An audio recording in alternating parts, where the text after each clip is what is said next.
চাওক মই ডাক্তৰ অমৰেন্দ্ৰ নাৰায়ণ দেৱ। মই এনে এটা পৰিয়ালত জন্ম হৈছিলোঁ যেতিয়া আমাৰ কোনো পেচা বা কোনো উপাৰ্জনলৈ যোৱাৰ আমাৰ প্ৰশ্ন নাছিলে, কাৰণ আমি এটা ৰাজ পৰিয়ালৰ আছিলোঁ। কিন্তু মই সৰুৰে পৰা যিগৰাকীয়ে মই 1944 চনৰ প্ৰথম 1 ছেপ্টেম্বৰত জন্ম হৈছিলোঁ, দৰঙৰ মঙলদৈ চহৰৰ নাতিদূৰৰ ৰজা হাউলিত। মোৰ দেউতা মৃত ভূপেন্দ্ৰ নাৰায়ণ দেৱ আৰু মাতৃ মৃত সৰোজ দেৱী। মই কিয় জানো সৰুৰে পৰাই এজন চিকিৎসক হোৱাৰ প্ৰয়াস কৰিছিলোঁ, আৰু মই সৰুৰে পৰাই কল্পনা কৰিছিলোঁ যেতিয়া নেকি আমাৰ আজিৰ পৰা 70-75 বছৰ আগতে নাৰ্ছিং হোমৰ কনচেপ্ট নাছিলে, মই কিন্তু দেখিছিলোঁ যে মই কিছুমান ৰোগীৰ লগত আছোঁ, মোৰ লগত পৰিচাৰিকা বা নাৰ্ছ জাতীয় আছে, আৰু মই যেন তেওঁলোকক শুশ্ৰূষা কৰি কৰিছোঁ, এনেকুৱা এটা মোৰ ভাহি উঠিছিল। সেই সূত্ৰেই মই 1962 চনত তেতিয়াৰ প্ৰৱৰ্তিত প্ৰি মেডিকেলত মই ভৰ্তি হৈছিলোঁ, তেতিয়াৰ সুদূৰ ডিব্ৰুগড় চহৰৰ অসম চিকিৎসা মহাবিদ্যালয়ত। তাৰ পৰা মই 1968 চনত স্নাতক হৈ মই স্নাতকোত্তৰ ডিগ্ৰী বিলাতত ল'ম বুলি ভাবিছিলোঁ, প্ৰসূতি আৰু স্ত্ৰীৰোগ বিশেষজ্ঞ হ'বলৈ। কিন্তু হঠাতে মোৰ মনটো সলনি হ'ল আৰু মই গাঁৱলৈ গৈ চিকিৎসা কৰাৰ প্ৰয়াস কৰিলোঁ। আৰু সেয়েহে মই প্ৰসূতি আৰু স্ত্ৰীৰোগ বিশেষজ্ঞ হ'বৰ কাৰণে যি বাধ্যতামূলক এবছৰীয়া হাউচমেনশ্বিপ কৰিও মই 70 চনত ফেব্ৰুৱাৰীত গুচি আহিছিলোঁ মঙলদৈলৈ। আৰু মই টংলাৰ দৰে তেতিয়াৰ দিনত 1970 চনৰ ভিতৰুৱা অঞ্চল বুলি ক'ব লাগিব, যেতিয়া নেকি গোটেই অবিভক্ত দৰং জিলাতে MBBS ডিগ্ৰীধাৰী ডক্টৰ পাবলৈ টান আছিলে, সেই সময়ত মই তালৈ গৈছিলোঁ। আৰু তাত মই নিজাকৈ প্ৰতিষ্ঠান খুলিছিলোঁ, টংলা ক্লিনিক নাম দি, আৰু এটা বেগ এখন চাইকেল লৈ মই ঘূৰি ফুৰিছিলোঁ গাঁৱে গাঁৱে। এনেকুৱা সময় আছিল, মই কোনোবা দিনা 50 কিলোমিটাৰলৈকে চাইকেল মাৰিছিলোঁ, ৰেল লাইনৰ কাষে কাষে, চথানৰ কাষে কাষে, গাঁৱে ভূঞে। আৰু তেতিয়া ময়ে চেম্বাৰ প্ৰেক্টিছ আৰম্ভ কৰিছিলোঁ। মানুহৰ সেইটো কনচেপ্ট বা সেই ধাৰণা নাছিলে, সেইকাৰণে গাঁৱতেই মই ৰাতিও গৈ দিনে ৰাতিয়ে মানুহৰ প্ৰসৱ বেদনাত আতুৰ নাৰীক মই প্ৰসৱ কৰাইছিলোঁ, সহায় কৰিছিলোঁ, আৰু বিভিন্ন ধৰণৰ ৰোগবিলাকৰ মই তেতিয়া ঘৰত বহিয়ে কৰিছিলোঁ। তেনেকুৱাকৈ থাকি মই যেতিয়া তাত আকৌ 76 চনত MBBS এগৰাকী তাৰ স্থানীয় আহিলে, ডক্টৰ নিপেন মিত্ৰ, তেতিয়া মই দেখিলোঁ যে মই এতিয়া এক্সৰে যিহেতু গোটেই উত্তৰ উপত্যকাত, ব্ৰহ্মপুত্ৰ উপত্যকাৰ উত্তৰ অংশত কোনো প্ৰশিক্ষিত ৰেডিঅ'লজিষ্ট নাই, এক্সৰে বিশেষজ্ঞ। সেইকাৰণে মই মনস্থ কৰি মঙলদৈত আহি ইয়াত আকৌ পুনৰ মই জেনেৰেল প্ৰেক্টিচনাৰ হিচাপে এষ্টাব্লিছ কৰি 2টা সন্তানৰ পিতৃ হৈ মই সকলো সামৰি কোনো বেলেগ আৰ্থিক মোৰ সাহাৰ্য নোহোৱাকৈ মই গুচি গ'লোঁ ডিব্ৰুগড়লৈ পুনৰ এক্সৰে বিশেষজ্ঞ হ'বলৈ। তাৰ পৰা মই 80 চনত এক্সৰে বিশেষজ্ঞ হৈ প্ৰথমবাৰৰ কাৰণে বিশেষজ্ঞৰ দ্বাৰা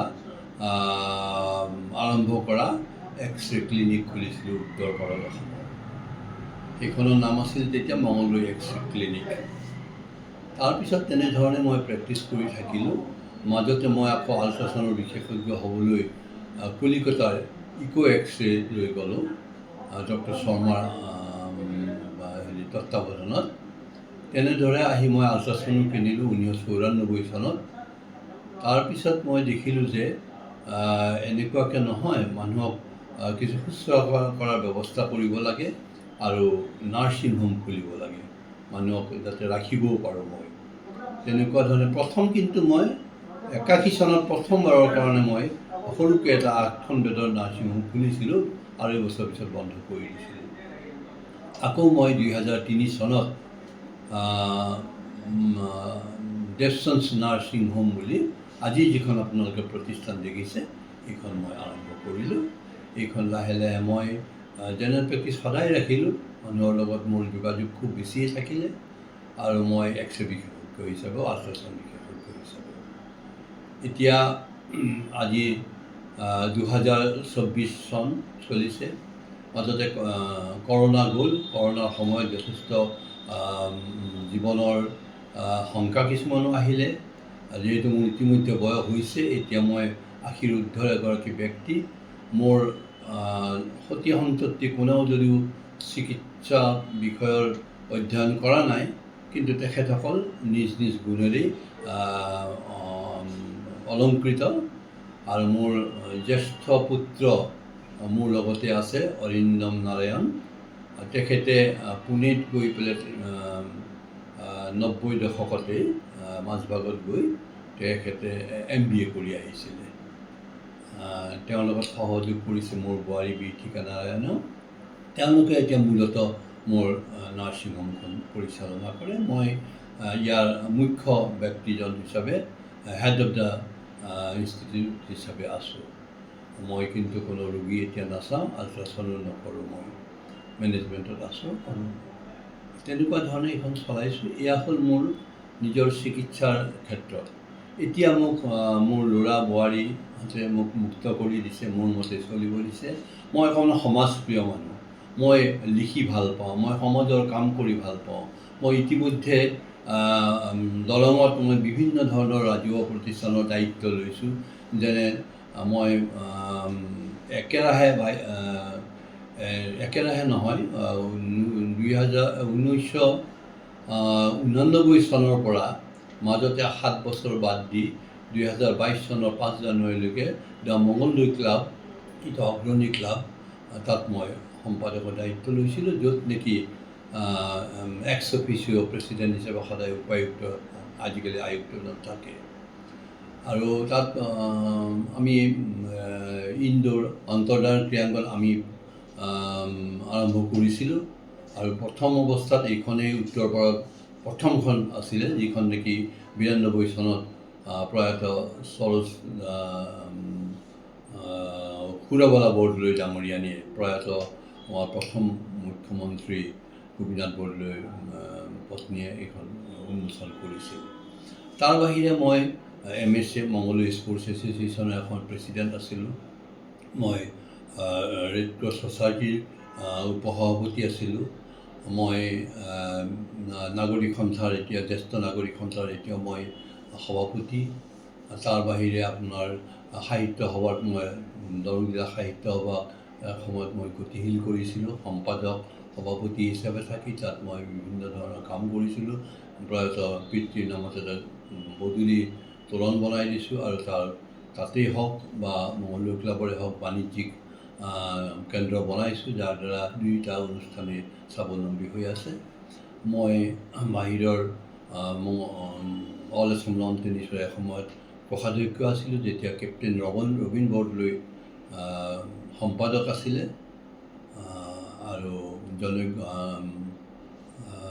বৰা দুৰ্গা প্ৰসাদ বৰা প্ৰেচিডেণ্ট আছিলে তেনেকুৱা ধৰণে মই এতিয়া সমাজৰ বিভিন্ন কামত থাকোঁ আমাৰ মংগলদৈত এটা বৰ সুন্দৰ অনুষ্ঠান আৰম্ভ হৈছে মানুহে মানুহৰ বাবে তাৰ মই উপদেষ্টা হিচাপে আছোঁ তেখেতসকলৰ লগত সকলো সময়তে থাকোঁ নিজি মানুহক যি কৰিব পাৰোঁ তেনেকুৱা ধৰণে সেই ধাৰণাৰেই আমি দেৱচন্স গ্ৰুপে 2015 চনৰ পৰা আমি এটা বঁটা প্ৰদান কৰিলোঁ বিশেষভাৱে সক্ষম লেখক লেখিকা নতুন প্ৰজন্মৰ তেখেতসকলক এটা আমি প্ৰথমে বছৰি পিছত 2 বছৰত আমি একোটা আৰ্থিক সাহায্যৰে 1 লাখ টকাৰ অনুদানেৰে আমি বঁটা প্ৰদান অনুষ্ঠান কৰোঁ তাৰ বাহিৰেও সেই 2015 চনৰ পৰা আমি দেৱচন্স নাৰ্ছিং হোমে আমাৰ অবিভক্ত দৰং জিলাৰ 60ৰ ঊৰ্ধ্বৰ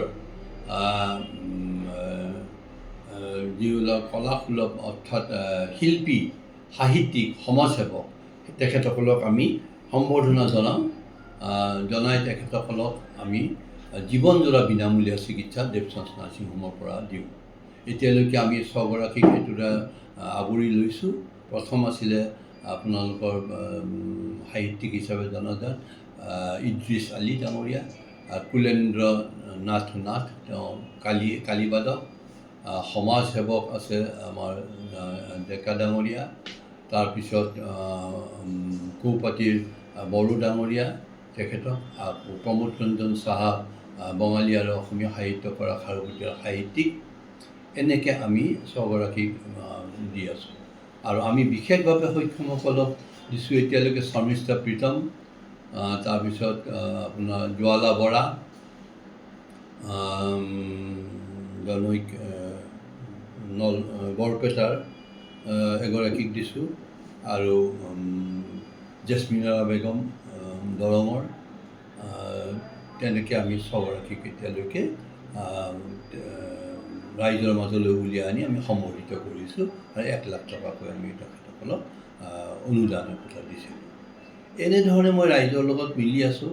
এতিয়া যিহেতু মই 80ৰ ঊৰ্ধৰ ব্যক্তি এগৰাকী হ'লোঁ, পৰিয়ালেও বিচাৰিছে মই যাতে সুন্দৰভাৱে জীৱনটো চলাই নিব পাৰোঁ, সমাজেও বিচাৰিছে, কিন্তু সমাজে মোক তেওঁলোকৰ মাজতো বিচাৰে আৰু মই ভালে থকাটোও বিচাৰে। সেইকাৰণে মই কিছুমান কথাত বৰ গুৰুত্ব দিওঁ। যেনেকৈ সভা সমিতিত সকলোৱে জানে মই সময়ত সভা সমিতি হোৱাটো বিচাৰোঁ, আৰু মই খুব নিয়মানুৱৰ্তিতা মানি চলিব বিচৰা লোক।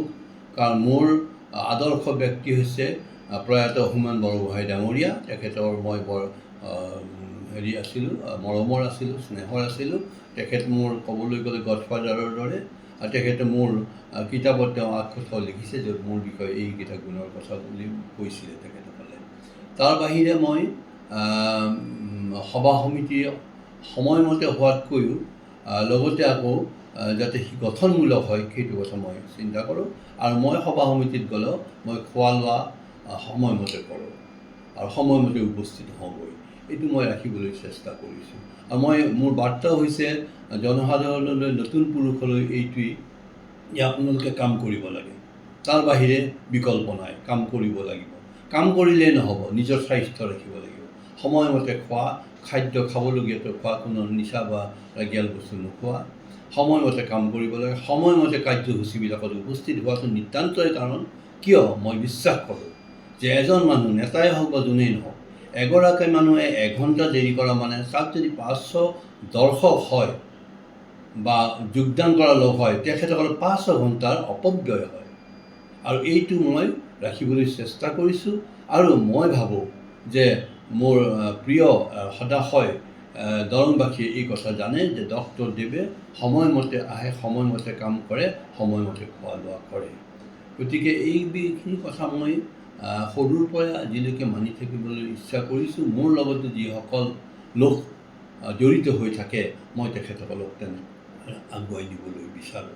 মই দিবলগীয়া সমাজক বৰ বিশেষ একো নাই। মই এজন সাধাৰণ ব্যক্তি, মই এজন চিকিৎসক আছিলোঁ এসময়ত, আজি মই চিকিৎসক বুলি আৰু ক'বলৈ নাই, কাৰণ মই এৰিছোঁ ইতিমধ্যে চিকিৎসা বৃত্তি। মই সমাজৰ লগত থাকিবলৈ বিচাৰোঁ, সমাজৰ হকে মই কৰিব বিচাৰোঁ, আৰু মানুহক উদ্বুদ্ধ কৰিব খোজোঁ, জাগ্ৰত কৰিব খোজোঁ যে দেশ এখন ভাল কৰিব খুজিলেই নহ'ব, দেশ এখন ভাল কৰিব লাগিলে নিজৰ কৰণীয়খিনি আগতে কৰিব লাগিব। তাতে মই এটা কথা ইয়াতে কওঁ, যিটো মোৰ সদায় মোৰ মনত লাগি থাকে, যে মই বহু লোকক দেখিছোঁ বিলাতলৈও যায়। আগতেতো আমাৰ সময়ত বিলাতলৈও উচ্চ শিক্ষাৰ কাৰণে গৈছিলে। মই দেখিছোঁ যে ইয়াত মানুহে য'তে ত'তে পিক পেলায়, জাবৰ পেলায়, ইয়াত গৰু ছাগলী এৰি দিয়ে, কুকুৰে বিষ্ঠা প্ৰয়োগ কৰে ৰাস্তাৰ ওপৰত। কিন্তু সেইজন ব্যক্তিয়ে, যিজনে ইয়াত একো নকয়, সেইজন ব্যক্তিয়ে যদি বহুত তামোল পানো খায়, তেখেতে বিলাতলৈ যাবলৈ খুজিলে, ইংলেণ্ড বা আমেৰিকাত যাবলৈ খুজিলে 2 মাহৰ পৰা অভ্যাস কৰে তামোল নোখোৱাটো, যাতে পিক পেলাবলগীয়া নহয়, থুকেকাৰ পেলাবলগীয়া নহয়। আপুনি গৈছেনে নাই নাজানো আপোনালোক, কিন্তু মই গৈছোঁ বিদেশৰ কেইখনমান দেশত। পশ্চিমীয়া দেশবোৰত আপুনি দেখিলে আচৰিত মানিব, ইমান চাফা, ৰাস্তাত বহি খাব পাৰি, আপোনাৰ শৌচালয়ৰ ওচৰতো খাব পাৰি, এনেকুৱা ধৰণৰ তেখেতসকলে চাফা কৰি ৰাখে। সেইবোৰ আহি আমি কিয় নলওঁ? মই যদি কাইলৈ বিলাতলৈ যাবলৈ হ'লে, আমেৰিকালৈ যাবলৈ হ'লে, মই ইয়াতে প্ৰেক্টিছ কৰিব পাৰোঁ, তাত যাতে মই থুকেকাৰ পিক পেলাব নালাগে, চাদা খাব নালাগে, ইয়াত কিয় সেইটো নকৰোঁ? আপুনি মোৰ সন্মুখৰ ৰাস্তাটো দেখিলে আচৰিত হ'ব, তাত কেনেকুৱা ধৰণে আপোনাৰ এই ময়লাবিলাক পেলায়। এইবিলাক লৈহে মানুহ। ধৰ্ম মানে কোনোবা এটা মূৰ্তি লৈ পেলাই তাক পূজা কৰি থকাটো কেতিয়াও হ'ব নোৱাৰে। ধৰ্ম মানে এটা সুন্দৰ জীৱন, ধৰ্ম মানে সুন্দৰ ব্যৱসায়, ধৰ্ম মানে সুন্দৰ খাদ্য, ধৰ্ম মানে আচাৰ ব্যৱহাৰ, পৰিষ্কাৰ পৰিচ্ছন্নতা। আমাৰ ধৰ্মৰ মূল কথাটোৱে হৈছে পৰিষ্কাৰ পৰিচ্ছন্ন। আজি আপুনি মোৰ এই চেম্বাৰৰ পৰা ওলাই যাওক, ৰাস্তাৰ বাহিৰত আপুনি যিবোৰ কৰ্তব্য দেখিব, ইয়াত ধৰ্ম ক'ত আছে? য'ত চাফা চিকুণ নাই, তাত ধৰ্ম কেনেকৈ থাকিব পাৰে? তাত কেনেকৈ আমি আৰাধ্য দেৱতাসকল থাকিব পাৰে? গতিকে মোৰো যদি কথা কোনোবাই ল'ব খোজে যে আজি মই বয়সস্থ ব্যক্তি হিচাপে মই কওঁ যে আপোনাৰ চাফা চিকুণ, সুন্দৰ ব্যৱহাৰ, কথাৰ অন্তত লয়লাস, য'ত নেকি এটা তাত কাব্যিক থাকে, য'ত নেকি সততা থাকে, সেয়াহে ধৰ্ম। গতিকে মোৰ আপুনি নিশ্চয় মন কৰিছে, প্ৰথম মই ওপৰত লিখি থৈছোঁ, এইটো আপোনাৰ চণ্ডী দাসে কৈছিল, সবাৰ ওপৰে মনুষ্যত্ব, তাৰ ওপৰ নাই। আপুনি যাকেই আৰাধনা নকৰক, মানুহক বাদ দি যদি আপুনি যি ধৰ্মৰে বুলি নাভাবক, সেইটো কেতিয়াও ধৰ্ম হ'ব নোৱাৰে। সেইকাৰণে পুনৰবাৰ কৈছোঁ মই মোৰ বক্তব্য সামৰাৰ আগতে, সবাৰ ওপৰে মনুষ্যত্ব,